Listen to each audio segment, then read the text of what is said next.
Assalamu alaikum wa rahmatullahi ta'ala wa barakatuh. Welcome back to my channel. So today we're going to be working on episode 5 of the series on solving trigonometric functions by applying the quotient rule.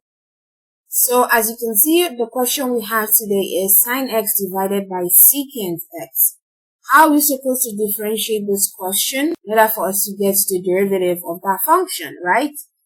Well, from the thumbnail, from the title, and the first information I've said, you can already assume that we're going to apply the quotient rule. What is the reasoning behind applying the quotient rule?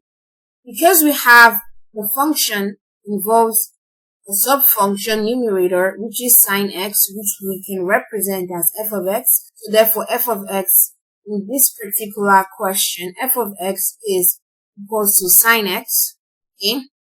And then we have the denominator sub-function g of x equals secant x.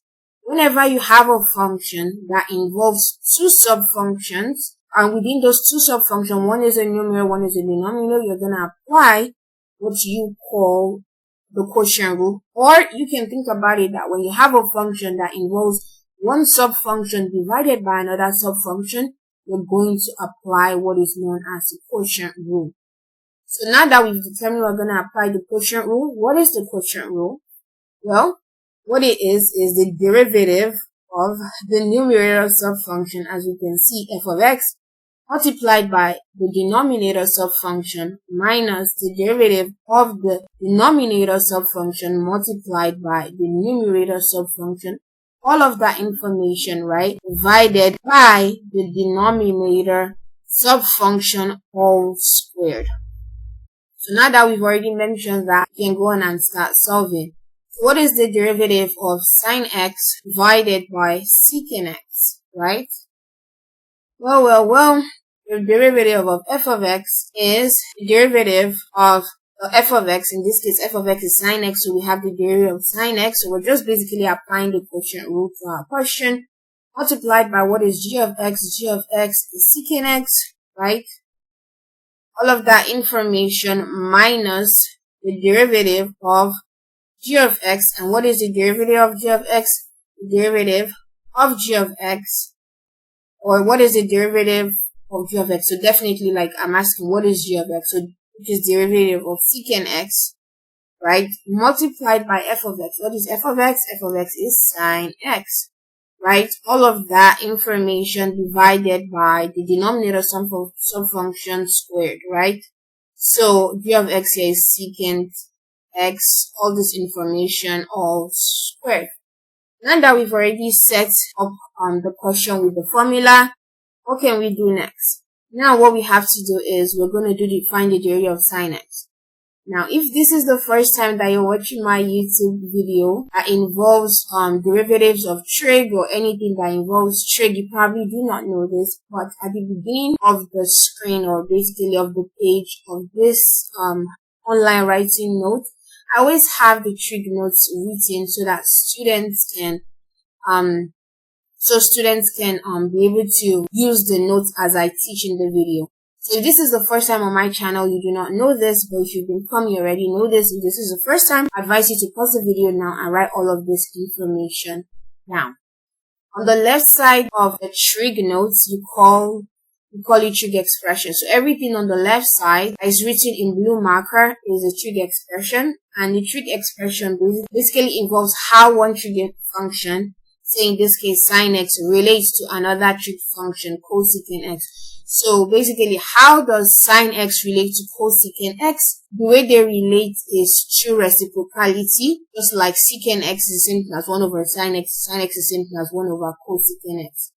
The same way cosine x and secant x are related due to reciprocality, and tan x and cotangent x are related due to reciprocality, so they are basically called trig expression. Now on the right side, everything that is written in blue up top is what we call trig identities. And what is a trig identity? This involves trig functions that have squared and how they relate to one another. So sine squared x and cosine squared x are related with them being added together and equaling 1. The same way cotangent square x and cosecant square x are related with this equation. The same way tan square x and secant square x are related due to this equation. But we are not interested in all of that right now. We're interested in everything that is in red marker, right? Which is the trig derivatives, right? What we actually care about is the trig derivatives, right? We care about the trig derivatives. What we're doing now is that we're going to focus on just the derivative aspect because that's what we need to do. So we go back to our question. What is the derivative of sin x? The derivative of sin x is cosine x. So that is cosine x right here. And then we have secant x multiplied by secant x, no issues, minus, what is the derivative of secant x? Let's go back. The derivative of secant x, we see that derivative of secant x equals secant x tan x. We're going to have secant x tan x, right?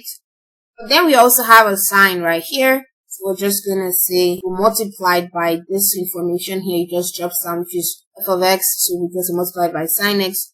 All of that information divided by secant x. All of that information all squared.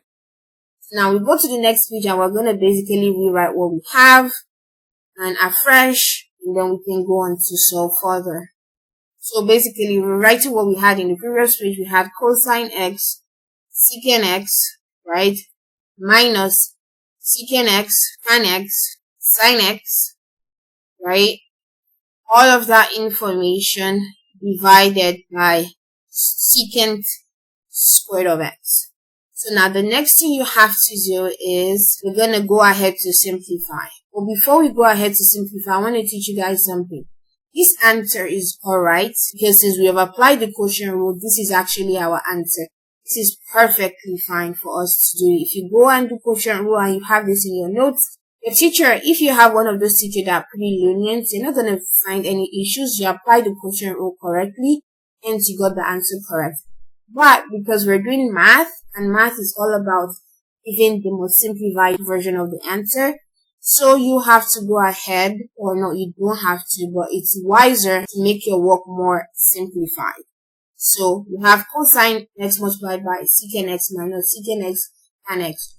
But in order for us to simplify our work, we can bring out secant x, right? Bring that out. And then you say cosine x minus tan x sin x, right? All of that information divided by secant x. You see how I have secant squared x and secant x, all of that squared. So basically, what I had at the bottom of this page that I'm shading in blue, this information has a blue arrow, and this next page with this information with the blue arrow, they're exactly the same thing. It's not a big deal. We use that interchangeably. Like we can say of everything in the function squared or the function squared x. So that's another way. So now that we brought out secant x to go, when we brought out secant x, we also simplify, so we cancel this out, we cancel this, so there's one less. What we end up having is cosine of x, right, minus tan x, sin x, right, all of that information divided by secant x, right. So we can go ahead, cosine x, we can also split it, cosine x divided by secant x, interesting, minus tan x sin x divided by secant x, right? So when we go ahead and we have that done, the next thing we can do is we're going to have to find a way to simplify this, right? Cosine x divided by secant x, the same thing as cosine x.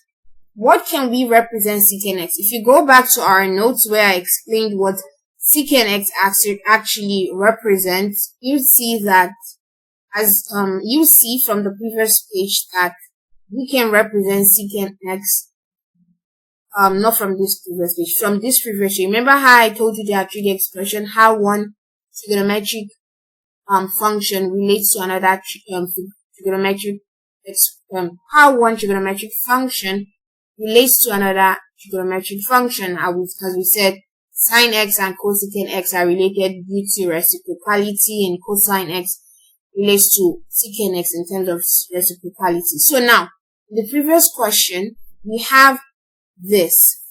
So just so you guys know, this answer is also a good answer to use, but because we're dealing with trig, we can simplify further. So therefore, we have to find what secant x can be equal to in terms of like sine and cosine, so that we can see if we can cancel stuff out, if we can simplify anything further.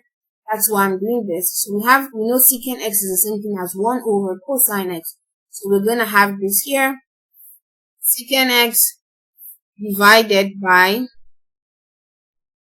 cosine x divided by secant x is the same thing as cosine x divided by, what did we say secant x was? Same thing as 1 over cosine. So divided by 1 over cosine of x. So I'm going to put this together, right? Minus tan x. You know tan x, if we want to turn tan x. What is tan x again? Well, tan x is the same thing as what? Let's go back to our trig notes. Tan x in terms of reciprocality is 1 over cotangent x, but we're not interested in that. What else is tan x equals to? Tan x is the same thing as sine x over cosine x. So we can rewrite that information right here. Hence, I'm going to try to make everything into form of sine and cosine to make our life easier. So sine over cosine x, right? And then we have sine x right here. So multiplied by sine x. We're transferring the sine x that we had here to this right here, because we're trying our possible best to get everything in similar trigonometric functions so that we can properly simplify. Then we have secant x. What did we say secant x? From the notes, it says secant x is the same thing as 1 over cosine x, so we can have that down, write that down here. So 1 over cosine of x. So what do? Well, we can simplify. You have sine x and sine x in the numerator, so nothing can be done in terms of like cancelling out. But we have cosine x in the denominator up top here. We have cosine x in the denominator up top here. So therefore, we can do simple math and just cancel both of them out. So that's it. We go here. Here we had, so we're going to rewrite what we had at first. We had cosine x divided by 1 over cosine x, all of that in bracket, minus, we had sine x and sine x. When we multiply them to each other, we have sine squared x. Now, cosine x divided by 1 over cosine x is the same thing as cosine x multiplied by, we're gonna inverse this. 1 over cosine x, the inverse of 1 over cosine x is the same thing as just cosine x, right? Just like if we're supposed to divide, say 2 divided by 1 over 2, you want to switch it to multiplication, it's the same thing as 2 multiplied by 2 over 1. So that becomes 4, right? That's the same thing we're doing here, but like in trig form. So we had cosine x multiplied by cosine x. So that's information minus sine squared x. So our final answer is going to be cosine multiplied by cosine is something as cosine squared x minus sine squared x. So therefore, the derivative of sine x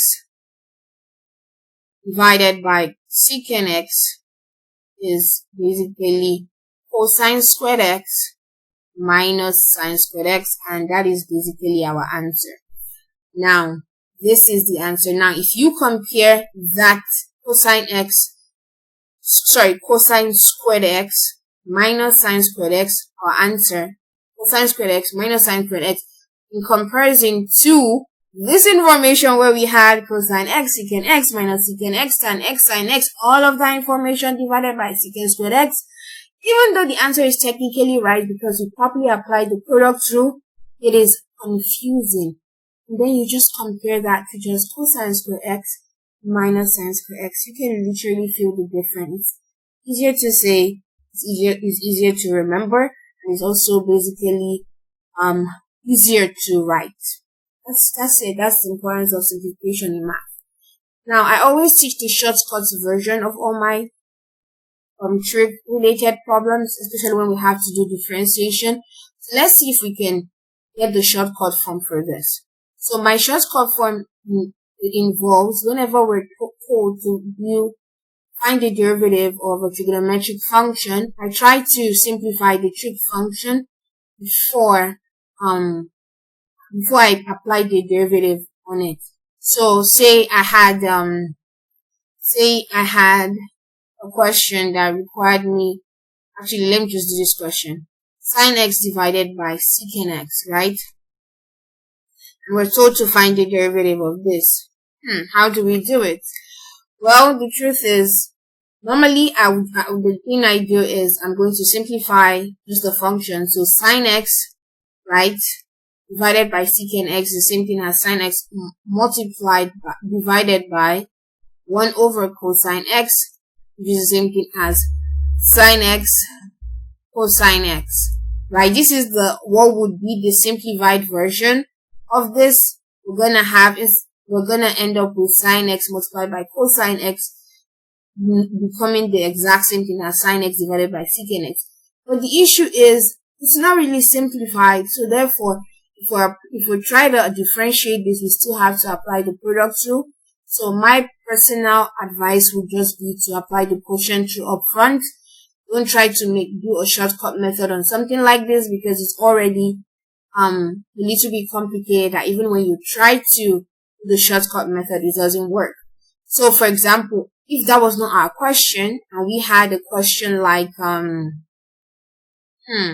say we had a question like we had a question like the derivative of, say, cotangent x, right?